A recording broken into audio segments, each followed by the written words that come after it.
Hello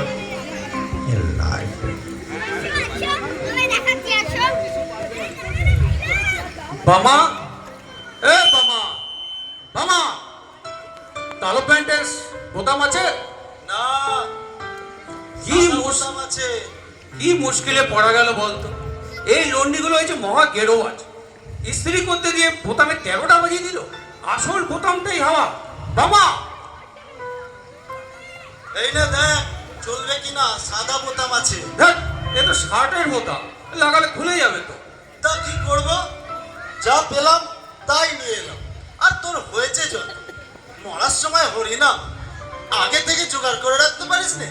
এ মেলা ভ্যাজ ভ্যাজ করিস না তো। আমার কটা প্যান্ট আছে, সবে ধর নীলমণি। তবে ধুতি পর। ধুতি পরে মেয়ে দেখতে যাব কেন, সবাই তো চায়। অষ্টাদশ শতাব্দী পেরিয়ে এসেছি বাবা, তাদের ধুতি পরলে কেমন যেন মেদা মেদা লাগে, আর ঠিক মতো ম্যানেজ করা যায় না। আচ্ছা ঠিক আছে, দে ওটাই দে, দেখি কি করা যায়।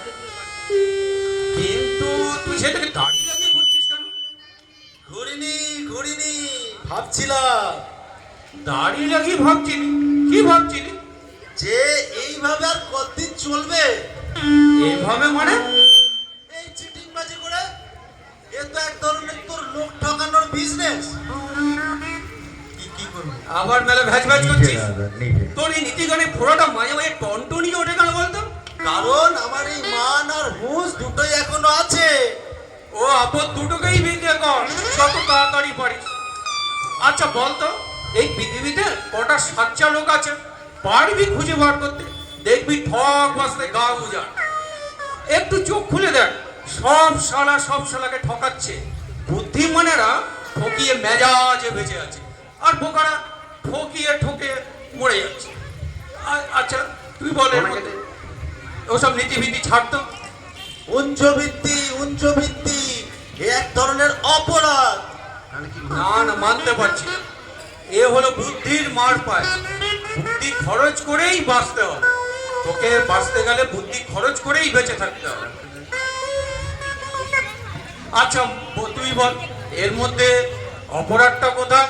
আগাগোড়াই অপরাধ। মানতে পারছি না। তোর কাছে যেটা অপরাধ সেটা আরেকজনের কাছে নাও হতে পারে। আচ্ছা তুই বল, আমরা কি এমন করেছি? খবরের কাগজে বিজ্ঞাপন দেখে দেখে আমরা কন্যা পক্ষকে চিঠি লিখি, তাদের বিবাহযোগ্য কন্যা দেখতে যাই। মেয়ের অভিভাবকরা তো সেটাই চান। হ্যাঁ চান, কিন্তু মেয়েটিকে পাত্রস্থ করার জন্য, নিশ্চয়ই ঠকাবার জন্য নয় বাবা। কি এমন ঠকেছে তারা? এই 2 প্লেট খাবার, এই তো। তুই তুই কারোর কাছে বিনে পয়সা 8খানা সিঙ্গারা পাবি না।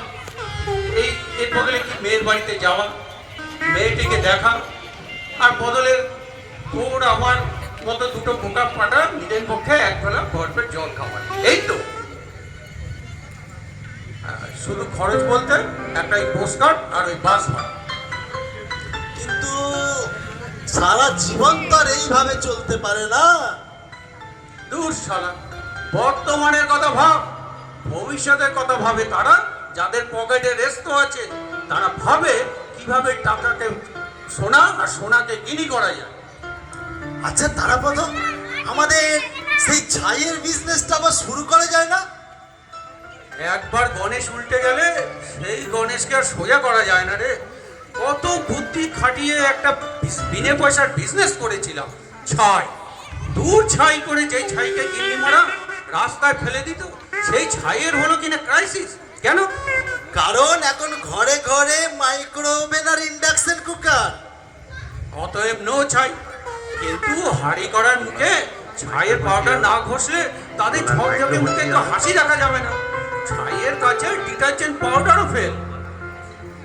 কত কষ্ট করে আমরা ছাই জোগাড় করতাম বল তারা। হালুয়া কচুরির দোকান থেকে শুরু করে শ্মশান মশান কিচ্ছুটি বাদ দিনি। তারপর সেই ছাই, তারপর ওই বাড়িওয়ালা সালাটাই সব গুবলেট করে দিল। গেল গিয়ে পুলিশের কমপ্লেন, তারপরে পুলিশি হুড়কো। শুধু বাড়িওয়ালাকে দোষ দিয়ে কি হবে? তুই তুই এদেশে কোনো মৌলিক ব্যবসা করতে পারবি না। আরে কেউ না কেউ এসে ছো মারবি, আর ডজন খানিক দোকানই গজে উঠবে। এই ডজন খানিক দোকান গজে উঠবে। আর আর আসল চোর তো দিল ওই আব্রাম ঝুঁঝুনওয়ালা। সালা পয়সা আছে, ঠেসে বিজ্ঞাপন দিল, বলে কিনা সেন্টেস অ্যাশ। আরে অ্যাশের আবার গন্ধ কি? Ash is ash. বাস তারাপদ একদম গণেশ উল্টে কাঠ। আচ্ছা তারা ওই সালা আব্রাম ঝুনঝুনওয়ালা লোকটা কি জাত বলতো, সাহেব নাকি মারোয়ারি?